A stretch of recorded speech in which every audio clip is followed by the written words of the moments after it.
Wagwan, Mr.yardie in the building. Just here checking out my strawberries. Yeah, they're looking good. Got some strawberries coming in. Yeah, nice. Strawberries over here growing. Nice. These are strawberries that were wild growing around my yard, and I picked maybe about 100 of them and planted it up in this yard, in this bed, and now they're prolific. They're doing their thing. I wanted them to take over this bed, honestly. So they're doing their thing. Strawberries are starting to come. Yeah, they're looking nice. Some strawberries over here about to come. I feel like there's a few varieties here. It's not just one, you know? It's like a few varieties.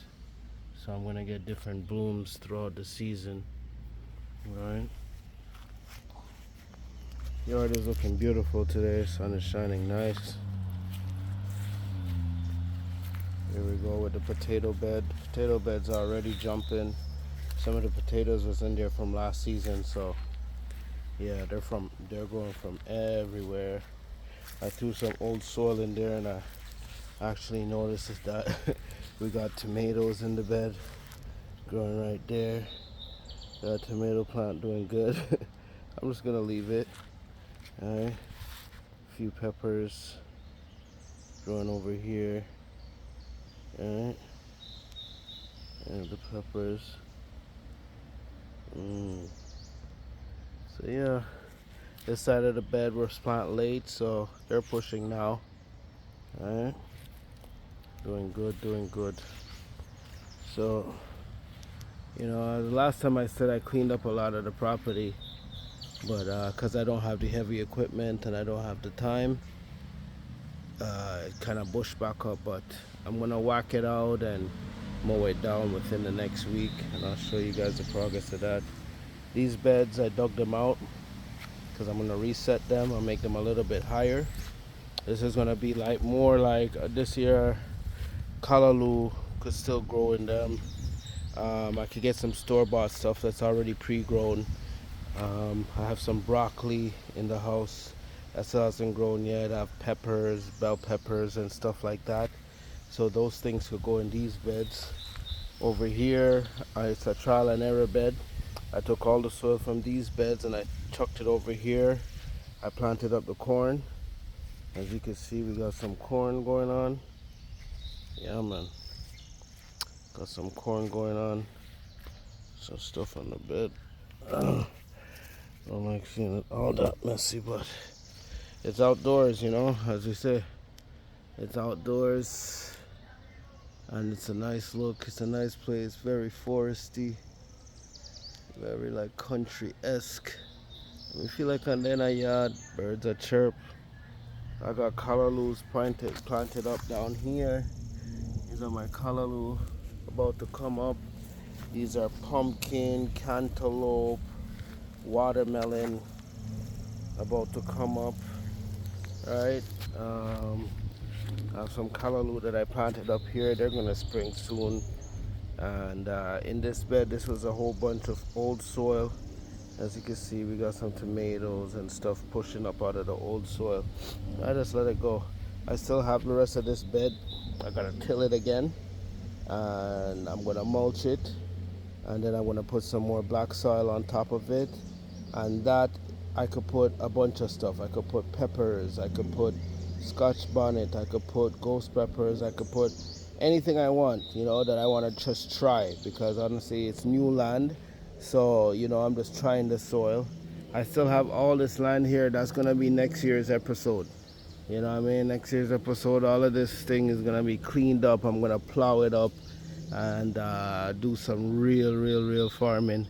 Some trees have to go down in the middle of the property there, but I could still use this half and the other half, which is probably the same equivalent, dig it up and plant it up. You know what I mean? Yeah, man. So just working the land, as you said, Over here I got some, this is my onion bed, right?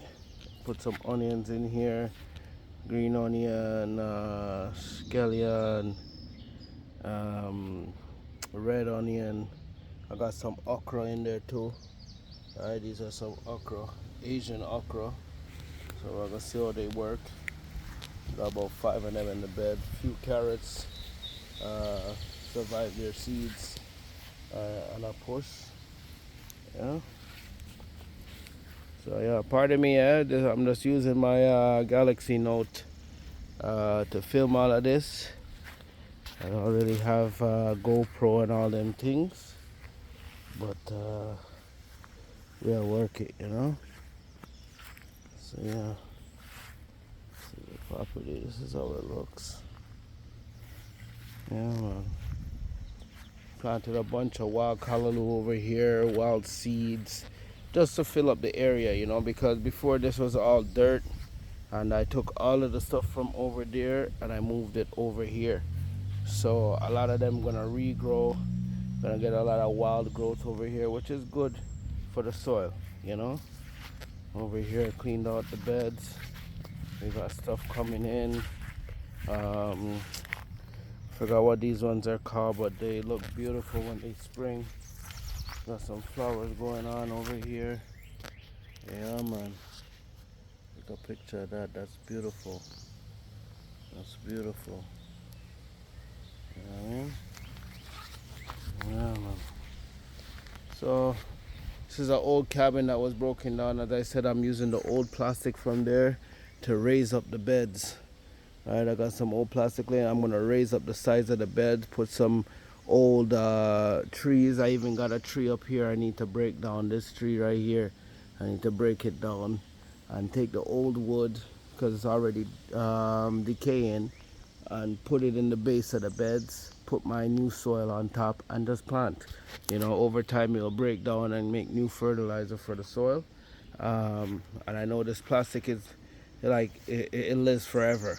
You know, I don't think it's biodegradable. So I figure I might as well use it, recycle it, and use it on the bed.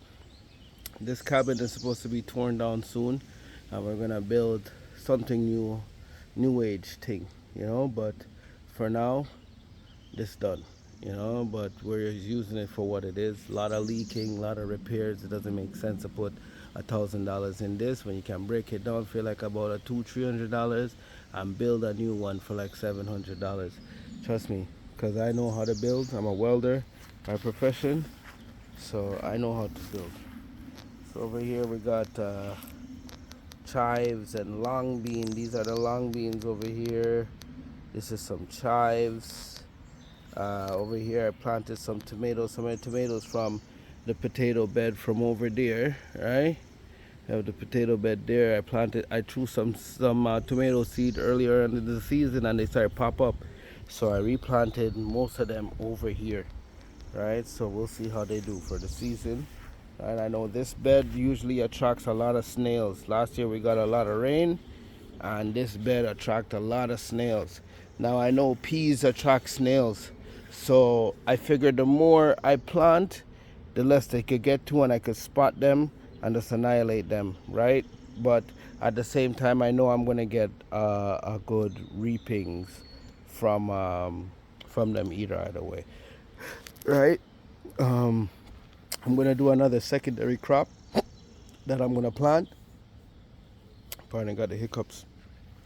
I'm gonna do a secondary crop. Yeah, man, hiccups. Sometimes it happens, you know. Need to go drink some water. I've been in the garden for a while. But yeah, I'm gonna plant a secondary crop. So when these guys already push for the fall, I'll get another one. You know what I mean? That'll be cool. We got green peas, red peas, and these ones are string beans, right? And I got the long bean, the Asian long beans over there. So this bed is doing okay. So far I don't see much snails. As you can tell from the leaves, they're not getting eaten that much. And that's due to because we have a lot of sunshine. Snails don't like wetness. I mean dryness. right? They don't like the dry weather. It dries out their body, so they stay away from those type of things. So it's good this year. We're already getting a lot of sun. Seems like it's gonna be a good year for farming. And yeah, man, check back with me, Mr. Yardie.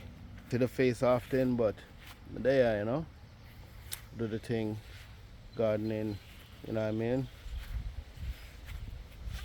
Just trying to live off the land, you know what I mean? Enjoy the vibe, show people what I go on. Even though you're out a yard, it doesn't mean that you can't live like you're there in a yard. You know what I mean? I have people ask me why you call yourself Mr. Yardie, because it keeps me true. It keeps me mentally, grounded to know that that's where I'm from, and it's a strong people, and I need to maintain the same type of thing. You know what I mean? Also, I try to maintain certain yardie traditions. You know what I mean? Like throughout my family and with my friends.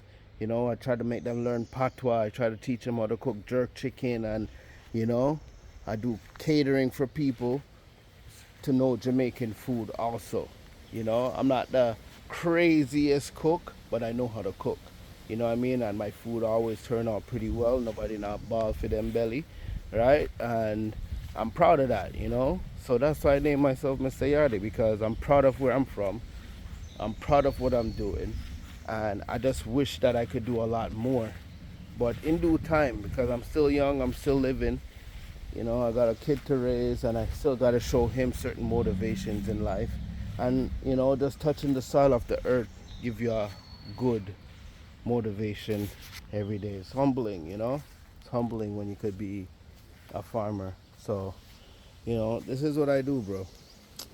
This is what I do, man. And, being a cook and doing this, it just goes together, hand in hand. You know what I mean? See, even over here we have some wild onions growing. These are all wild onions. Some regular onions. I bought some bulbs from the dollar store last year and just soaked them in. This is all chives growing over here, you know? So the vibe is what it is. Magnolia tree looking good. Terrace. This is the house, man. Cabin type vibe. Big trees, but as I said, I'm gonna clean it up, man. I'm gonna clean up this land and tame it, bro. I'm gonna tame this land and make it what it is. Because a lot of people lose their roots, they lose their culture. Me not lose that. Straight yardie. So we live a life. Whether me a yard or abroad, I'm still a yardie. See, there's strawberries growing everywhere. These ones are already producing strawberries too, They've been budding a long time. I just put the wild strawberries everywhere because I just want this whole bed to be just pure strawberries, bro. Over years, it's just gonna turn to pure strawberry. Yeah, man, love that. Love that, love that, love that. So just a little update, It's a little update about the garden, showing the property. You see it. Living, bro. Living. Yeah, man. So we'll check back soon on another update.